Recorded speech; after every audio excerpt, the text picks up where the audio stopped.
Գրազ է առաջարկում Ուժեղ Հայաստան կուսակցության խորհրդի անդամ Նարեկ Կարապետյանը գավառցիներին։ Ուժեղ Հայաստանը իր ձայնը չի տալու Ռոբերտ Քոչարյանին։ Հիմա ես ձեր մոտ հայտարարում եմ. մեր ուժը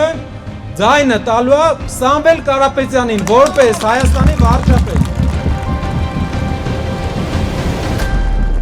Ով ձեզ ասի, որ կասկածի, ասեք Նարեկը գրազ է գալիս։ Իչքան ինչ գրազ ուզում են, թող ասեն։ Ու գրազը դուք կվերցնեք հաղթելուց հետո։ 8 ամիս է արդեն իշխող քաղաքացիական պայմանագիրը փորձել է, բայց չի գտել Սամվել Կարապետյանի անցած ուղու վրա որևէ թերություն։ Ըստ Կարապետյանի այս արհեստական խոսույթն էլ հենց դրա ապացույցն է։ Ուժեղ Հայաստան կուսակցության հստակ դիրքորոշումն է։ Վարչապետի թեկնածուն Սամվել Կարապետյանն է։ Չունենալով Սամվել Կարապետյանի մասին խոսալու մի հատ թերություն, ասում են ԿՊ-ն հայտարարություն էր անում 8 ամիս ման գալով, բան չգտնելով մեր վրա, Սամվել Կարապետյանի անցած ամբողջ ուղու վրա մի հատ թերություն չգտնելով, ասում է, որ Կարապետյանը կարող է իր ձայնը տա, օրինակ Ռոբերտ Քոչարյանին։ Լսել եք։ Շորժ ջան, դա ապացույցն է, որ բան չեն կարողանում Կարապետյանի վրա գտնել։ Նարեկ Կարապետյանի խոսքերից ոգեշնչված գավառցի այս կինը համոզված է, ընտրություններում հաղթողը լինելու է Սամվել Կարապետյանի ուժը։ Երկրին փոփոխություն է հարկավոր։ Որ մարդիկ լինեն երջանիկ, որ մարդիկ աշխատանք ունենան, ապահովված լինեն, որ մարդիկ չստրկանան, չստորանան ուրիշ ազգերի դեմը, ուրիշներից ոչինչ չխնդրեն, իրեն կարողանան իրենց հացը վաստակեն։ Այս տեսակետը գերակշռում է։ Գավառցիներն այսօր վստահ են։ Երկրի վերածննդի միակ երաշխավորը Սամվել Կարապետյանն է, ում առաջնորդությամբ Հայաստանը վերջնականապես կթոթափի թուլության շղթաներն ու կդառնա ուժեղ պետություն։ Միանշանակ ուժեղ Սամվել Կարապետյանի հետ միասին։ Յուրաքանչյուր խելացի, մտածող, իր հայրենիքի համար ցավ ապրող քաղաքացու համար միանշանակ ընդունելի են պարոն Կարապետյանի ծրագրերը։ Ինչպիսի Հայաստան եք ակնկալում ունենալ։ Ուժեղ, հզոր, անկախ։ Այսինքն ուժեղ։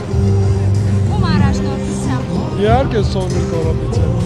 Հմեկը պատմում է, թե Հայաստանը զարգացած երկիր է։ Ավելին, նույնիսկ անցել է Շվեյցարիային։ Աղքատություն այլևս չկա, մարդիկ խոպան չեն գնում։ Երկիրն էլ մեծանում է, պարզապես մենք դա չենք զգում։ Նարեկ Կարապետյանը հմեկի այս պնդումները չափազանցություն է համարում։ Ասում է, անջատել է հեռուստացույցն ու շփվել մարդկանց հետ։ Իրականությունն այլ է։ Անջատեցի հմեկը ու սկսեցի բոլորին զանգել հարցնել դուք ոնց եք մտածում։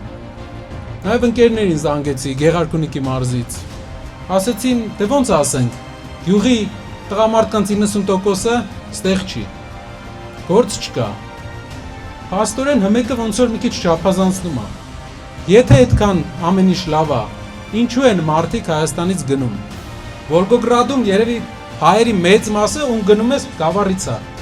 Բոլորը լավ գործով, բանով, բայց հայրենիքի հանդեպ կարոտով։ Ուրիշ քաղաքներում է նույն բանն է։ Ժողովրդի կյանքը այլ պատկեր ունի։ Կա աղքատություն, գնաճ, պանդխտություն։ Այս ամենի լուծումն էլ այլ։ Սկսել ուժեղ Հայաստան կառուցելու բարդ ճանապարհը։ Եթե մենք ապագա ենք տեսնում Հայաստանի համար, մենք պետք է աշխատատեղեր ստեղծենք Հայաստանում։ Հայաստանին պետք է ղեկավար, ով կարիք չունի ֆինանսական ոչ մի բանի։ Պետք է ղեկավար, ով մենակ հայրենասիրությունից դրդված, իր հայրենիքի